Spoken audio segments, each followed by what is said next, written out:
Avec le pacte énergétique, la Belgique est sur le point de prendre des décisions déterminantes pour l'avenir du système énergétique. Le secteur de l'énergie a besoin d'une vision claire. Pour soutenir le débat avec des faits et des chiffres, Elia a simulé différents scénarios pour l'avenir. Le secteur de l'énergie s'apprête en effet à faire face à d'immenses défis. De energietransitie is volop aan de gang in heel Europa overigens. Wij hebben een studie gelanceerd waarbij we kijken naar de lange termijn, 2030 en 2040, om er zo voor te zorgen dat België de optimale keuzes kan maken. Optimale keuzes volgens 3 dimensies. Dimensie duurzaamheid, de dimensie betrouwbaarheid van het systeem en de dimensie betaalbaarheid. Dans notre étude, nous avons chiffré différents scénarios pour le futur, mais nous avons aussi regardé quelques options pour le plus court terme. Et ceci est lié à la fermeture du nucléaire qui est planifiée pour 2025. En combinaison avec la fermeture de quelques centrales à gaz dans le pays, cette fermeture du nucléaire va mener à la disparition d'environ 2/3 de la production de capacité en Belgique, et ce sur un laps de temps très court. C'est une situation qui est du jamais vue, et donc ça demande l'attention de tout le monde pour pouvoir garantir la sécurité d'alimentation en électricité. C'est justement parce que les enjeux sont si importants qu'il est essentiel d'étudier différentes options politiques. Elia a donc établi 3 scénarios divergents, mais dont le point de départ est toujours la sécurité d'approvisionnement. Nous avons également tenu compte de critères de durabilité, des gains en termes de bien-être sociétal, ainsi que des coûts d'investissement. We hebben 3 scenario's uitgewerkt. Het eerste scenario is het base case scenario. Daar gaan we uit eigenlijk van een beleid dat de nationale trends verder zet en waarbij we reeds in 2030 de Europese klimaatdoelstellingen zullen halen. Het tweede scenario hebben we het decentraal scenario genoemd. Gaat uit van een groot aantal PV-installaties tot 18 gigawatt in België. En ook een maximale inzet van vraagbeheer en energieopslag. Denk daarbij bijvoorbeeld aan de doorbraak van elektrische voertuigen en ook warmtepompen. En tot slot is er een derde scenario, dat noemen we Large Scale RES scenario, waar we vooral rekening houden met bijkomende grootschalige energieprojecten op het vlak van hernieuwbare energie. Denk daarbij aan offshore windenergie. En in dat scenario gaan we tot 8 gigawatt op de Noordzee in België. En vooral in die 2 laatste scenario's zijn we ook op goede weg om richting 2050 de doelstellingen te halen die in de COP21 klimaatconferentie zijn afgesproken. Quels sont les résultats? Elia arrive à 4 conclusions principales. Conclusion 1.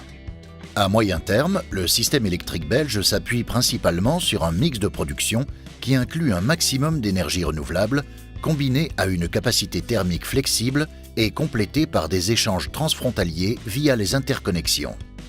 La gestion de la demande et le stockage de l'énergie gagnent en importance, mais ne garantissent pas la sécurité d'approvisionnement en cas de période prolongée avec peu de soleil et de vent. De studie komt eigenlijk terug op de conclusies die we al getrokken hadden in juni. Een klein land als België met een beperkt hernieuwbare potentieel moet weliswaar inzetten op dat hernieuwbare potentieel, maar daarnaast heeft er ook belang bij van zich maximaal te integreren in Europa dankzij interconnecties. We stellen ook vast dat batterijtechnologie en digitalisering zorgt voor met de jaren steeds meer energieopslag en ook vraagbeheer.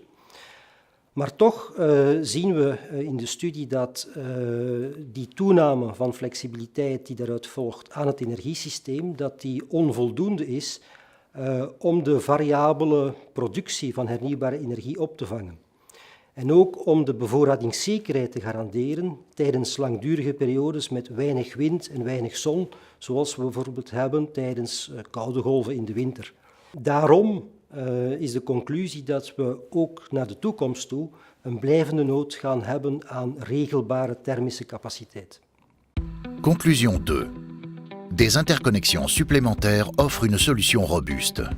Elles permettent à la Belgique d'atteindre les objectifs climatiques et offrent la meilleure garantie de prix compétitif par rapport aux pays voisins. Elles créent en outre des opportunités industrielles. La Belgique se profile comme pionnière en tant que carrefour énergétique de l'Europe. Ja, interconnectoren brengen voor België twee dingen. Aan de ene kant zorgen ze voor economische voordelen door prijsconvergentie met de ons omringende landen. En aan de andere kant zorgen ze ervoor dat zij kunnen compenseren voor het beperkte hernieuwbare potentieel en zo ervoor zorgen dat we toch de doelstellingen halen. Dans cette étude, nous avons voulu aussi rectifier une idée reçue selon laquelle de nouvelles interconnexions seraient néfastes à la rentabilité de centrales de production dans le pays. Nous voyons apparaître tout le contraire. Au contraire, nous voyons des opportunités industrielles pour des unités de production en Belgique qui seraient efficaces et grâce aux nouvelles interconnexions, on leur permettrait de pouvoir fonctionner sur le marché européen de l'électricité. Conclusion 3. Dans chaque scénario menant à 2050, une capacité supplémentaire de production thermique réglable est nécessaire pour compenser le choc de la sortie du nucléaire et garantir la sécurité d'approvisionnement. En cas de sortie complète du nucléaire en 2025, cela représente un volume minimum de 3,6 gigawatts.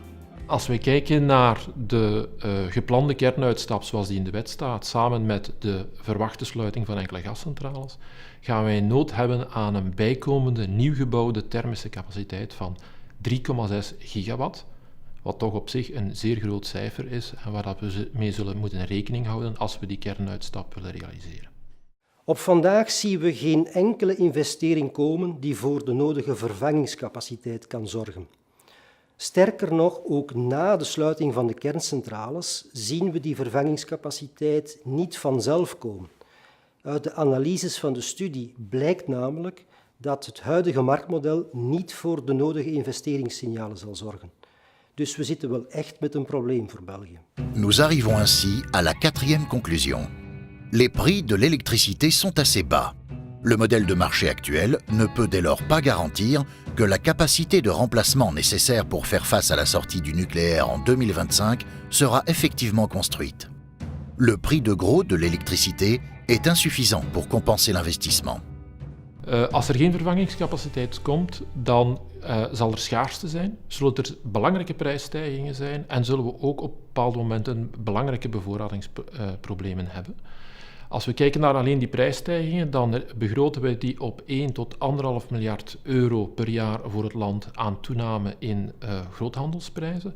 En daarom hebben we dus ook gekeken naar een mechanisme dat ervoor kan zorgen dat die capaciteit toch zeker gaat komen. Mais le temps presse. Pour pouvoir construire de nouvelles capacités de production à temps, il faut que la décision d'investissement soit prise au plus tard en 2020 à 2022. Donc il reste au maximum 3 à 4 ans pour pouvoir développer un modèle de marché alternatif et pouvoir le faire avaliser à la fois au niveau national et au niveau européen. Elia conclut finalement qu'il est grand temps de faire des choix si nous voulons garder notre futur entre nos mains. Ne pas prendre de décision signifie de manière quasi automatique une prolongation du nucléaire de 4 gigawatts. Elia moet natuurlijk niet beslissen voor het beleid, maar we willen er toch op wijzen dat niet beslissen ook beslissen is. Het komt er eigenlijk op neer dat als we niets doen, dat dan automatisch de nucleaire capaciteit zal moeten verlengd worden. Daarom pleiten wij dus ook in onze studie dat deze regering nog werk maakt van een mechanisme dat ervoor zorgt dat die capaciteit er komt en zo ervoor zorgt dat de welvaart in ons land zal gevrijwaard worden.